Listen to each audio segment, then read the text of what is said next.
దేశ రాజధాని ఢిల్లీలో ఓ బాబా రాసలీలలు వెలుగులోకి వచ్చాయి. పేద విద్యార్థులకు విద్యాదానం చేయాల్సిన ఓ స్వామీజీ వారిపై కన్నేసి లైంగిక వేధింపులకు పాల్పడ్డాడు.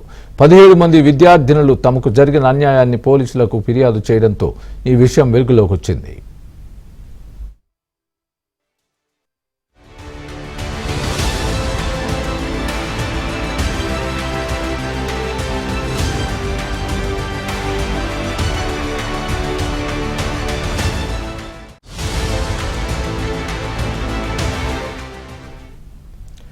ఢిల్లీ వసంత్ కుంజ్లోని Shri Sharada institute of Indian management director Shri Swami Chaitanyananda సరస్వతిపై విద్యార్థినులు ఆరోపణలు చేశారు. అసభ్య పదజాలంతో దూషించడంతో పాటు లైంగికంగా వేధించాడని ఆరోపిస్తూ 17 మంది విద్యార్థినులు పోలీసులకు ఫిర్యాదు చేశారు. అసభ్య పదజాలాన్ని వాడుతూ దుర్భాషలాడడం, మెసేజ్లు పంపించడం చేశాడంటూ ఫిర్యాదులో పేర్కొన్నారు. ఆయన చెప్పినట్టుగా నడుచుకోవాలని ఇతర మహిళా అధ్యాపకులు, ఇతర సిబ్బంది కూడా ఒత్తిడి తెచ్చారని ఫిర్యాదులో తెలిపారు. ఆశ్రమంలో పనిచేసే వార్డెన్లే తమను బాబాకి పరిచయం చేశారని వాపోయారు.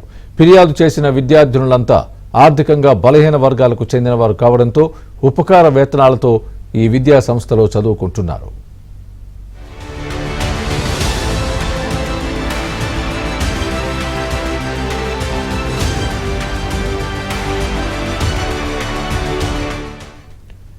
అయితే కేసు నమోదు కాగానే బాబా చైతన్యానంద సరస్వతి పరారయ్యాడు. చివరిగా అతడు ఆగ్రా సమీపంలో ఉన్నట్లు పోలీసులు గుర్తించారు. విద్యా సంస్థకు చెందిన బేస్మెంట్లో ఒక కారు గుర్తించిన పోలీసులు దానికి ఉన్నది నకిలీ నంబర్ ప్లేట్ అని వెల్లడించారు. మరోవైపు విద్యార్థినులు ఇచ్చిన వివరాలతో సీసీటీవీ ఫుటేజ్ ఆధారంగా దర్యాప్తు చేపట్టారు. అయితే విచారణలో ఈ బాబా గురించి విస్తుబోయే నిజాలు బయటపడుతున్నాయి.